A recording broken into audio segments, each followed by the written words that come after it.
Advent of Europeans in India. दोस्तों, ये तो हम सभी जानते हैं कि ब्रिटिशर्स एक ट्रेडिंग कंपनी की तरह इंडिया आते हैं और अल्टीमेटली एक पॉलिटिकल पावर बनकर अपना एम्पायर एस्टैब्लिश करते हैं। लेकिन ब्रिटिशर्स के अलावा और भी कुछ यूरोपियन कंपनीज ट्रेड करने के लिए इंडिया आती हैं, पर उन कंडीशंस थी कि यूरोपियन कंपनीज ने इंडिया का रुख किया। Why did European companies come to India? दोस्तों, एंशिएंट टाइम से ही इंडिया और यूरोप के अच्छे ट्रेड रिलेशंस थे। इंडिया के कॉटन, सिल्क, टेक्सटाइल्स और स्पाइसेस की यूरोप के मार्केट में काफी हाई डिमांड रहती थी। अरब मर्चेंट्स और मेडिटेरेनियन और यूरोपियन पार्ट को इटालियंस डील करते थे। क्योंकि अभी तक केप ऑफ गुड होप वाला रूट डिस्कवर नहीं हुआ था, तो ट्रेड कॉन्स्टेंटिनोपल यानी प्रेजेंट डे इस्तांबुल होकर किया जाता था।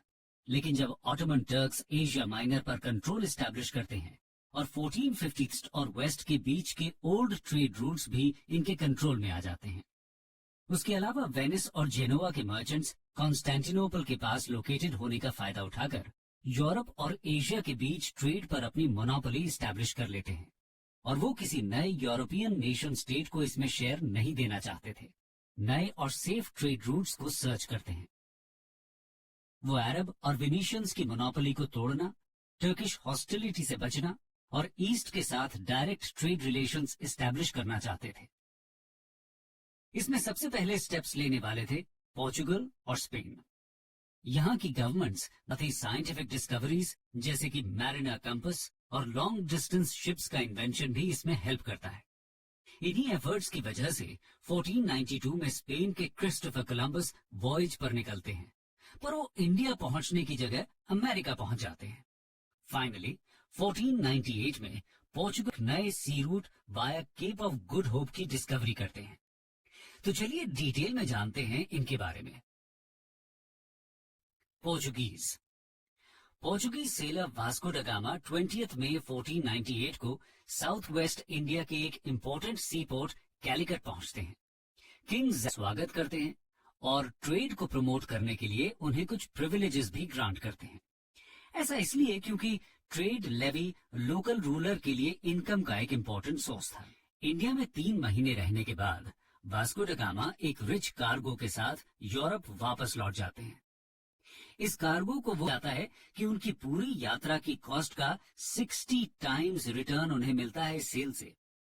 वास्को ड गामा 1501 एडी में फिर से इंडिया आते हैं। वो कन्ननौर में एक ट्रेडिंग फैक्ट्री सेटअप करते हैं। यहां से इंडिया और पोर्चुगल के बीच ट्रेड लिंक्स की शुरुआत होती है और कैलिकट कैपिटल्स बनकर उभरते हैं।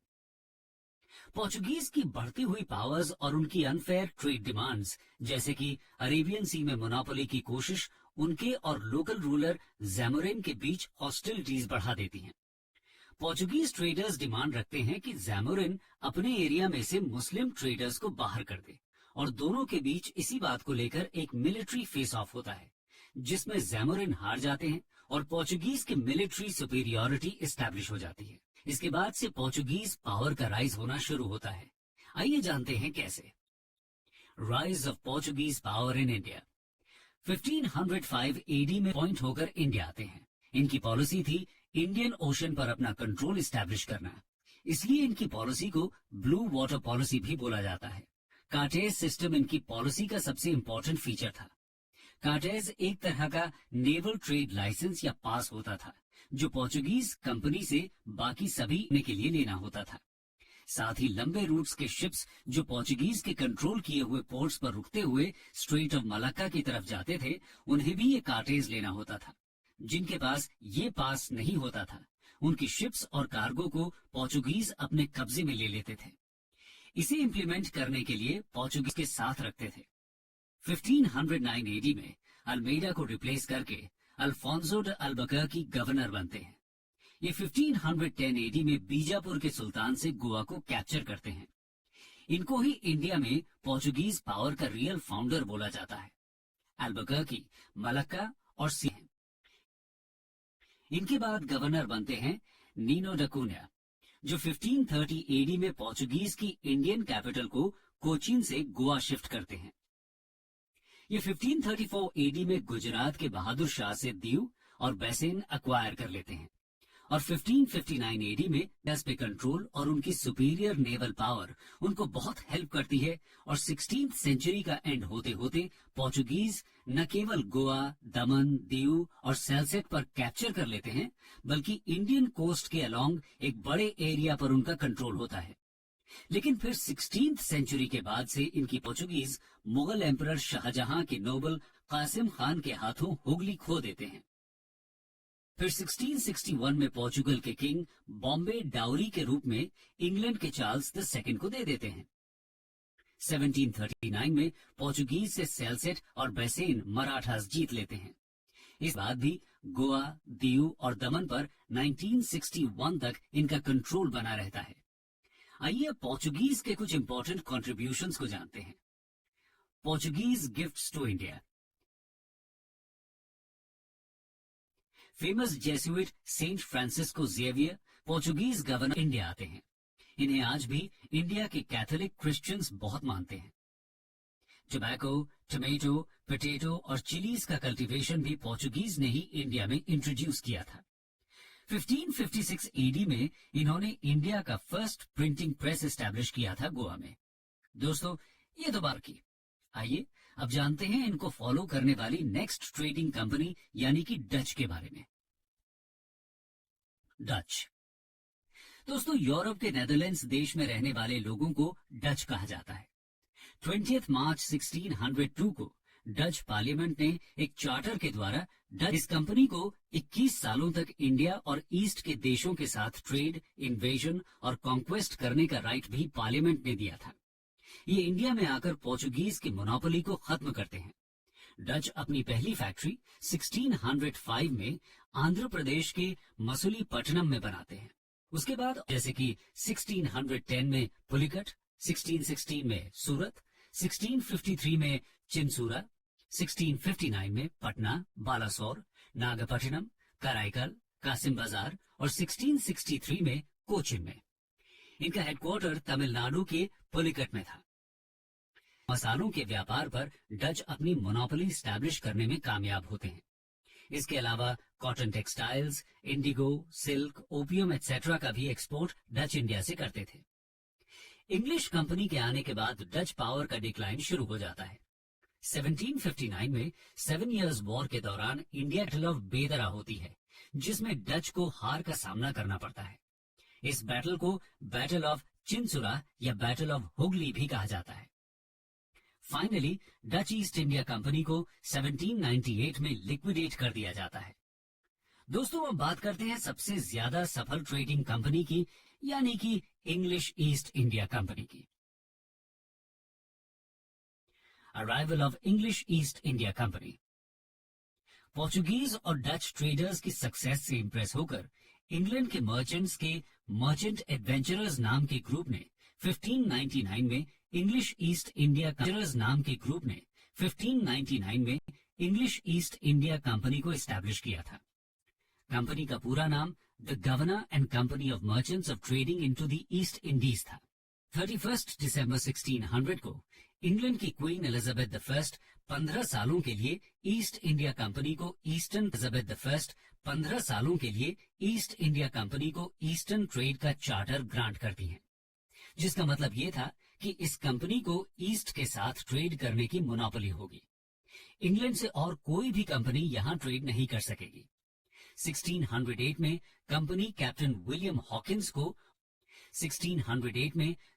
कैप्टन विलियम हॉकिंस को मुगल एम्परर जहांगीर के दरबार में भेजती है।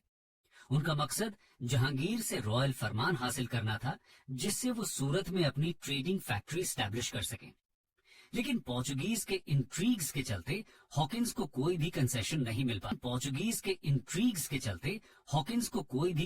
नहीं मिल पाता और उन्हें 1611 में जहांगीर के कोर्ट से वापस जाना पड़ता है। अंग्रेज समझ जाते हैं कि पोर्चुगीज के रहते उनका ट्रेड करना मुश्किल है, इसलिए 1611 में सूरत के पास स्वाली होल में एक नेवल बैटल में पोर्चुगीज को अंग्रेज हरा देते हैं। इससे जहांगीर को भी अंग्रेजों की पावर का यकीन हो जाता है और फिर 1613 में जहांगीर उन्हें इंडिया के वेस्ट कोस्ट पर फैक्ट्री स्टैब्लिश करने की परमिशन भी दे देते हैं। तब वेस्ट कोस्ट पर फैक्ट्री स्टैब्लिश करने की परमिशन भी दे देते हैं। तब अंग्रेज 1613 में सूरत में अपनी पहली फैक्ट्री स्टैब्लिश करते हैं। फिर 1615 में इंग्लैंड के emperor James the first sir Thomas Roe को जहांगीर की कोर्ट में भेजते हैं। कंपनी के लिए और कंसेशन की डिमांड ले जहांगीर की कोर्ट में भेजते हैं। कंपनी के लिए और कंसेशन की डिमांड लेकर रो अपनी बातों से जहांगीर को मना लेते हैं और वो कंपनी को रॉयल चार्टर ग्रांट करते हैं, जिससे कंपनी को मुगल टेरिटरी में कहीं भी व्यापार करने और फैक्ट्री स्टैब्लिश करने की आजादी मिल जाती है। इसके बाद कंपनी इंडिया में स्टैब्लिश करने की आजादी मिल जाती है। इसके बाद कंपनी इंडिया में अलग अलग जगह फैक्ट्रीज स्टैब्लिश करती है, जैसे कि मसूलीपट्टनम, आगरा, अहमदाबाद, ओडिशा के बालासोर और हरिहरपुर एक्सेट्रा में। 1639 में कंपनी को मद्रास की लीज मिलती है और यहाँ फोर्ट सेंट जॉर्ज 39 में कंपनी को मद्रास की लीज मिलती है और यहाँ फोर्ट सेंट जॉर्ज बनाया जाता है। और 1668 में कंपनी को चार्ल्स II से बॉम्बे लीज पर मिल जाता है, जो चार्ल्स II को पोर्चुगीज से डाउरी में मिला था, जैसा कि हम पहले देख चुके हैं। 1698-99 में जैसा कि हम पहले देख चुके हैं 1698-99 में बंगाल के सूबेदार आजिम उस शान की परमिशन से सिर्फ 1200 रुपए देने पर कंपनी को सुतनाती, गोविंदपुर और कालीकता की जमींदारी मिल जाती है। यहाँ पर ही 1700 में फोर्ट विलियम की स्थापना होती है। यहाँ पर ही 1700 में फोर्ट विलियम की स्थापना होती है। इसके बाद 1771 में मुगल एम्परर फारूक सियार फरमान जारी करके कंपनी को और भी ज्यादा राइट्स दे देते हैं, जैसे कि उन्हें सिर्फ 3000 रुपए वार्षिक कर के बदले में बंगाल में ड्यूटी फ्री व्यापार करने का अधिकार मिलता है। बदले में बंगाल में ड्यूटी फ्री व्यापार करने का अधिकार मिलता है। कैलकाटा के आसपास की जमीन खरीदने की परमिशन भी दी जाती है। इसके अलावा कंपनी द्वारा बॉम्बे में इश्यू किए गए कॉइन्स को पूरे मुगल राज्य में चलाने की अनुमति भी मिलती है। इसलिए इस फरमान को कंपनी का मैग्ना कार्टा भी कहते हैं। इसलिए इस फरमान को कंपनी का मैग्ना कार्टा भी कहते हैं। इसके बाद कंपनी की पावर बढ़ती ही जाती है और फाइनली पहली बार बंगाल में कंपनी अपने एम्पायर की शुरुआत करती है, जिसके बारे में हम अपनी नेक्स्ट वीडियो में डिटेल से डिस्कस करेंगे। अब चलते हैं अगली यूरोपियन कंपनी की तरफ। डेन्स। डेनमार्क की ईस्ट इंडिया कंपनी की स्थापना 1616 में हुई थी। इस कंपनी ने 1620 में तमिलनाडु के ट्रैंक्वेबार और 1676 में बंगाल के सेरमपुर में अपनी फैक्ट्री स्टैब्लिश की थी। सेरमपुर इनका इम्पोर्टेंट सेंटर और हेडक्वार्टर था, लेकिन ये खुद को इंडिया में ज्यादा स्ट्रांग नहीं बना पाए और 1845 में अपनी सभी सेटलमेंट्स ब्रिटिश कंपनी को बेचकर यहाँ से चले गए। दोस्तों, अब बात करते हैं इंडिया में सबसे लास्ट में आने वाली यूरोपियन कंपनी की। फ्रेंच ईस्ट इंडिया कंपनी ला कैंपेनिया दास एंडेस और एंतालेस को 1664 में कोलबे के द्वारा फॉर्म किया गया था, जो फ्रांस के राजा लुई XIV के मंत्री थे। फ्रेंच कंपनी 1668 में सूरत में अपनी पहली फैक्ट्री स्टैब्लिश करती है। उसके बाद 1669 में गोलकोंडा के सुल्तान से परमिशन लेकर ये अपनी दूसरी फैक्ट्री मसूलीपट्टनम में बनाते हैं। 1673 में कंपनी के डायरेक्टर फ्रांसिस मार्टिन ने बालीकोंडापुर के सूबेदार शेर खान लोदी से पुटुचेरी नाम का एक गांव प्राप्त किया, जो बाद में पौंडीचेरी के नाम से फेमस हुआ।